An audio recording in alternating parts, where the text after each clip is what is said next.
Imagine waking up tomorrow and every single animal on Earth has vanished overnight. No cows, no horses, no bees, no dogs, no fish, nothing. Just you, some plants, and a terrifying amount of silence. How long do you think you'd last? A week? Maybe 2? Here's the thing. Most people would say, oh, I'd just eat plants and figure it out. And sure, that sounds reasonable. Until you realize you can't plow a field without an ox. You can't cross a river without a horse. You can't even keep your crops alive without insects pollinating them. Suddenly your optimistic little survival plan starts looking a lot more like a slow, hungry, very cold death. But this isn't just a hypothetical. This is literally what ancient humans faced. Every single day, for hundreds of thousands of years. Their entire civilization, everything they built, everything they ate, every war they won, every winter they survived, was completely and utterly dependent on animals. And what's wild is that most people have no idea just how deep that dependency actually went. When people think about animals and ancient humans, the first thing that comes to mind is meat, hunting, spears, big hairy mammoths. Sure, that's part of it. But focusing only on meat is like saying electricity is only useful because it powers your phone. Technically true, but you're missing about 99% of the picture. Let's talk about calories first, because without calories, you're dead. Simple as that. For most of human prehistory, before agriculture really took hold around 10,000 years ago, humans were hunter-gatherers. That means every single day was a negotiation between find enough food to survive and don't get eaten by something that's also trying to survive. And here's the brutal reality of plant-based foraging. Plants are nutritionally unreliable. Yes, berries and roots and tubers are great, but they're seasonal. They disappear in winter. They vary wildly by region. And crucially, they don't provide nearly enough fat and protein for a human brain that needs to run at full capacity. The human brain is a calorie-destroying monster. It consumes about 20% of your total energy just sitting there doing nothing. And to build and maintain a brain that size, you need animal fat.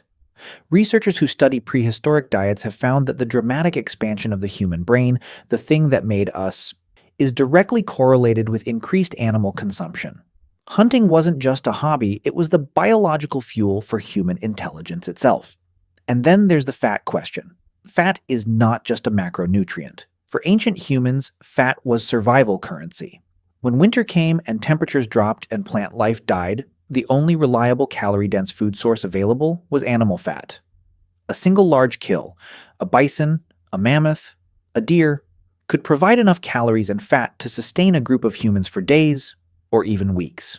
Without that, you starve. Your body starts breaking down muscle. Your organs start shutting down. Your immune system collapses. And you die, probably while being very cold and very confused about where all the berries went. But here's where it gets even more interesting. It's not just about the meat itself. When ancient hunters made a kill, they didn't just eat the meat and walk away. That would have been insane wastage that no sane person living on the edge of survival would ever commit. They used everything.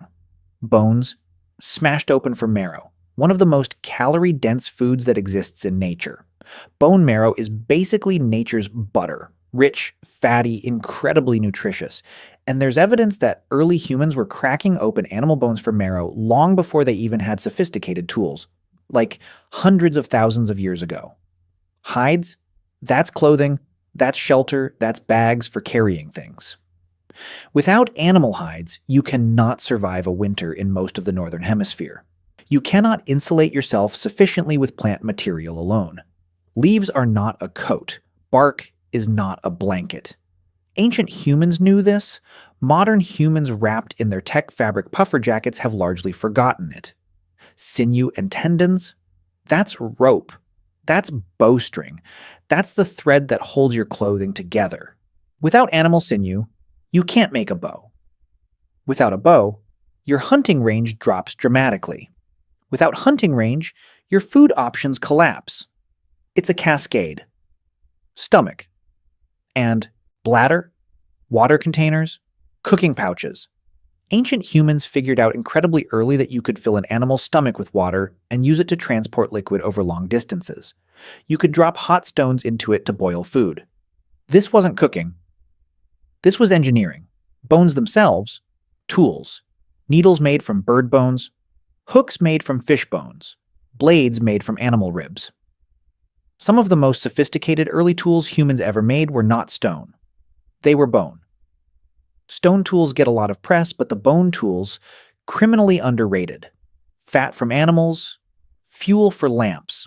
This one is huge and almost always forgotten. Without animal fat to burn, ancient humans had no reliable light source in darkness. You cannot have a functioning society, you cannot have art, you cannot have planning, you cannot have complex social organization if everyone goes completely blind and helpless the moment the sun goes down. Animal fat lamps were literally the thing that extended productive human hours beyond daylight. In some ways, animal fat was the first electricity. Oh, and one more thing. Manure. Not exactly glamorous, but when you transition into early agricultural societies, animal manure becomes the primary fertilizer that keeps your crops alive. Without it, soil loses its nutrients and you get crop failure after crop failure until you're back to starving again. So, yes, poop was also civilization critical. You're welcome for that image. Around 10,000 to 15,000 years ago, something happened that fundamentally rewired the trajectory of human civilization. Humans started domesticating animals. Now, this sounds simple. Oh, they just decided to keep some animals around. No. No. This was not a casual decision. This was the most important strategic pivot in human history, and it happened gradually, messily, and with a lot of trial and error, most of which probably involved someone getting bitten. The first was the dog, and the timing here is deeply fascinating. Dogs were domesticated somewhere between 15,000 and 40,000 years ago. Estimates vary from gray wolves. And think about why. Dogs gave ancient humans something extraordinary. An early warning system, a hunting partner, a herder, and eventually a guard. A dog's nose is so incomparably superior to a human's that having one in your group was essentially having a biological security camera that also helped you track prey.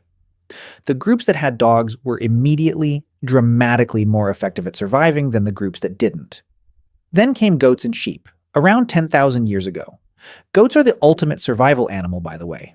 They are extraordinarily hardy. They'll eat almost anything. They provide milk, meat, hide, and horn. If ancient humans had a Swiss Army knife in animal form, it was the goat. And milk, this needs its own moment. Milk was transformative, because milk means you have a continuous, renewable food source that doesn't require killing the animal. You can sustain your herd and still eat. That's a completely different economic logic than hunting, and it changed everything about how human settlements were structured. Then cattle. Then pigs. Then horses, and horses deserve their own entire section, honestly. But before we get there, let's talk about something that doesn't get nearly enough credit. The psychological and social effect of animal domestication. When humans started keeping animals, they didn't just get a food source, they got a buffer against uncertainty. Sudden famine, slaughter the livestock, harsh winter. The animals kept going even when the crops failed. Drought, move the herd. The whole concept of wealth in ancient agrarian societies was literally measured in animals. In ancient Sumeria, in ancient Egypt, in ancient Ireland, in ancient India, cattle were currency. Sheep were savings accounts. Your herd was your bank. This is why cattle raiding was such an enormous part of ancient warfare. You weren't just stealing food, you were robbing someone's entire economic system. If you had to pick one animal whose domestication most dramatically accelerated human civilization, the answer is almost certainly the horse. The horse was domesticated on the Eurasian steppe, probably around 3,500 to 4,000 BCE. And almost immediately, it became a game changer in every domain of human life simultaneously. Warfare first. Before the horse, armies walked everywhere. An army that walks can cover maybe 25 to 30 kilometers a day on a good day. An army on horseback? Dramatically more. The Mongol armies, for example, could reportedly cover 100 kilometers or more per day at full gallop when necessary. The introduction of horses into warfare didn't just make armies faster. It completely restructured military strategy, supply lines, the concept of surprise attack, and ultimately which cultures and civilizations rose to dominance, and which ones got absolutely steamrolled. The chariot, essentially a horse-powered weapons platform, was the ancient world's equivalent of the tank. Civilizations that had them and mastered them were almost invincible against civilizations that didn't. The Hittites, the Egyptians, the Assyrians, the mastery of horse-based warfare was the single biggest military advantage in the ancient world for over 1,000 years. But war is only part of the story. Trade and communication. Before the horse, information traveled at walking pace. Goods traveled at walking pace. This meant that empires were limited in size because you can't effectively govern territory that's weeks of travel away. The horse compressed distance. It allowed messengers to carry critical information faster, allowed merchants to move goods over longer distances, allowed imperial administrators to actually visit the edges of their territory before they died of old age. The Persian royal road system, stretching over 2,500 kilometers from Susa to Sardis, was only functionally useful because it was maintained for horse riders. A road system built for walkers would have made it slightly more convenient to stroll very slowly to your death. Agriculture. Draft horses, larger, more powerful breeds developed specifically for farm work, could plow a field dramatically faster than oxen. They were faster, they covered more ground, and over time they allowed farmers to cultivate more land with the same workforce. More land, more food, more food, more people, more people, more civilization. The plow horse is one of the most underrated forces in agricultural history. And psychologically, the horse gave ancient humans something profound: speed as power. For most of human existence, humans were relatively slow animals. We're not the fastest. We're not the strongest. We don't have claws or venom. But put a human on a horse and suddenly you have a creature that can outrun almost anything, cover enormous distances, project force in a completely new way, and, let's be honest, look absolutely terrifying to anyone who's never seen one before. There are historical accounts of indigenous peoples who had never encountered horses reacting with absolute terror to mounted conquistadors. Some thought the horse and rider were a single creature, some kind of god monster, which, from a pure physics standpoint, a charging cavalry horse kind of is. Okay, so we've covered the big dramatic stuff: hunting, domestication, horses, warfare. But let's take a moment to talk about the animals that ancient humans depended on in ways that were quieter, more subtle, and honestly even more fundamental. Insects, specifically bees. If you think humans domesticated bees just because they liked honey, and honey is delicious, we're not going to pretend it isn't, you're missing the bigger picture. Beeswax was one of the most versatile materials in the ancient world. It was used to seal wood and waterproof it. It was used as a lubricant for tools and machinery. It was used to make candles that lasted longer than animal fat lamps. It was used in medicine as a base for ointments. It was used to write on wax tablets, which were essentially the ancient equivalent of dry erase boards and the backbone of administrative record-keeping before paper became widespread. And the honey itself. Before refined sugar, honey was the only reliable sweetener available in most of the ancient world. But more importantly, honey doesn't spoil. Like, ever. Archaeologists have found honey in ancient Egyptian tombs that's over 3,000 years old and still perfectly edible. For ancient people who constantly struggled with food preservation, the ability to store honey indefinitely was almost magical. It was also used as an antibiotic. And it works, by the way. Modern medicine has confirmed that honey has genuine antimicrobial properties. Ancient Egyptians were putting honey on wounds thousands of years before anyone discovered penicillin. Then there are the silkworms, which single-handedly created one of the most important trade networks in human history, the Silk Road. Literally named after the product of a caterpillar, the Silk Road connected China to Rome, moved not just silk but ideas, religions, diseases, technologies, and mathematics across entire continents for over 1,000 years. All because someone in ancient China figured out that a small moth larva spins threads that can be woven into fabric so extraordinary that people on the other side of the world would pay absurd fortunes for it. Carrier pigeons. Before telecommunications, before radio, before the telegraph, if you needed to send a message over long distances quickly, You used a pigeon. Military commanders used them to coordinate troop movements. Merchants used them to communicate price changes before rivals could react. In World War I, not ancient history, but the principle is ancient.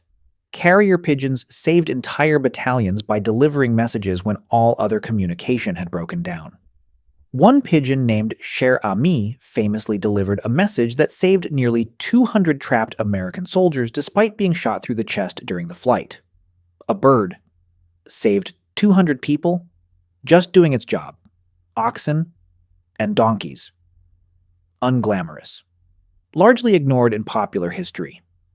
Absolutely essential. These animals were the trucks, the cranes, the forklifts, the construction equipment of the ancient world.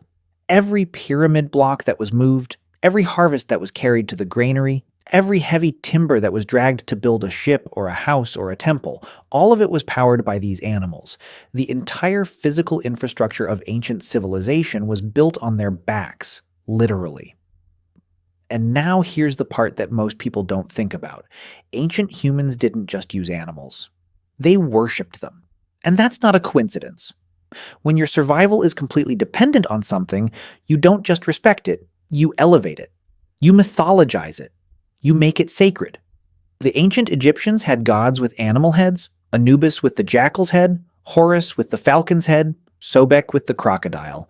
These weren't random. Each of these animals represented something the Egyptians genuinely depended on and feared and marveled at. The jackal was the scavenger, the creature that patrolled the boundary between life and death. The falcon had the sharpest eyes in the sky and was the ultimate symbol of royal power. The crocodile controlled the Nile, the river that gave Egypt its entire civilization. The bull, Apis, the sacred bull, was literally worshipped as a living god in ancient Egypt, treated with more reverence than most humans, because cattle were that central to survival. In Hinduism, the cow is still sacred today. And people sometimes mock this without understanding where it comes from.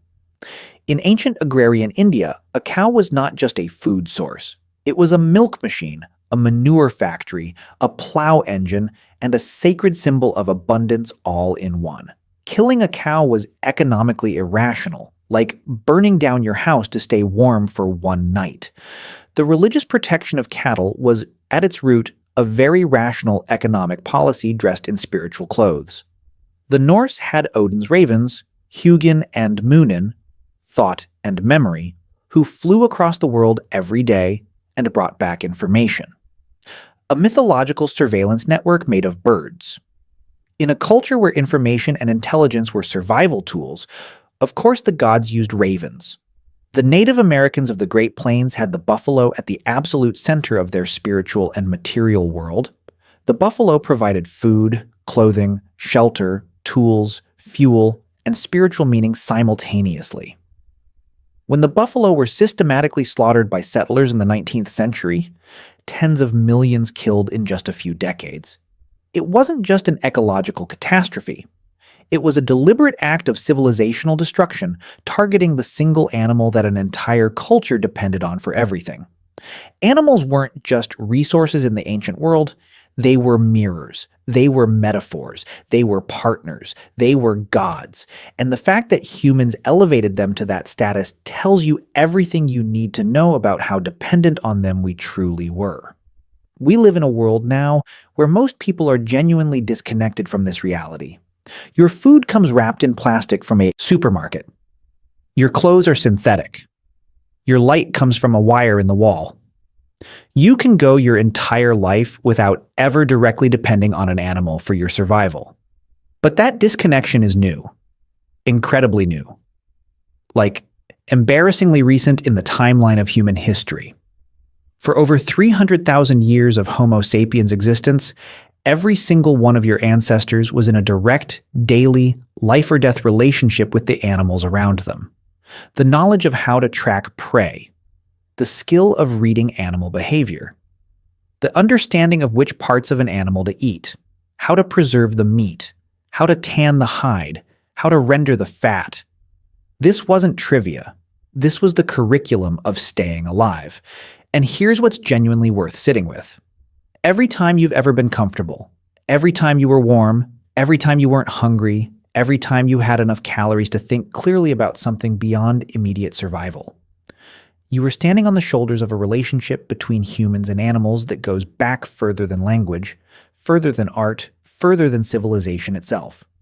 The first alliance humans ever made wasn't with each other. It was with the animals. And in the most literal sense imaginable, that alliance is the reason you're here right now. The reason you can read, write, build, think, and ask existential questions about your place in the universe. Instead of shivering somewhere in the dark, desperately trying to figure out where the mammoth went, is because somewhere along the line, your ancestors figured out that they needed animals more than they could ever fully repay. And honestly, that's kind of beautiful.